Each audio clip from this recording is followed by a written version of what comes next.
Same date of బర్త్లు ఉంటే compatibility బాగున్నట్టు, వేరే date of బర్త్లు ఉంటే అంటే వేరే వేరే డేట్ ఆఫ్ బర్త్లు ఉండి కూడా ఫ్రెండ్లీ నెంబర్స్ ఉంటే కంపాటబిలిటీ బాగానే ఉంటుంది. కానీ ఒక నెంబర్కి ఎనిమిది నెంబర్ ఇంకొకటి అనుకోండి, అంటే అబ్బాయి నెంబర్ ఒకటి ఉంది, అమ్మాయి నెంబర్ వచ్చి సపోజ్ 6 ఉంది అనుకోండి, ఈ 1కి 6కి 8 నెంబర్స్.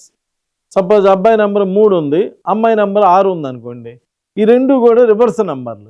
అలా డేట్ ఆఫ్ బర్త్ చూడంగానే అమ్మాయికి అబ్బాయికి ఫ్రెండ్లీ నెంబర్స్ ఉన్నాయా లేదా నెగిటివ్ నెంబర్స్ ఉన్నాయా చూసి చెప్పేసేయచ్చండి. ఒకవేళ నెగిటివ్ నెంబర్స్ ఉంటే ఆ నెగిటివ్ నెంబర్స్లో ఉన్నటువంటి వాళ్ళు పెళ్లి చేసుకోకపోవటమే మంచిదండి.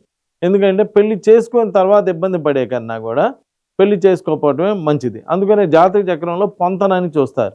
పొంతనని చూసి 36 పాయింట్లకు కానీ కనీసం 30 పాయింట్లు 20 కన్నా పైన 20 నుంచి 30 పాయింట్లు అన్నా వచ్చినాయా లేదా అని చెక్ చేస్తారు.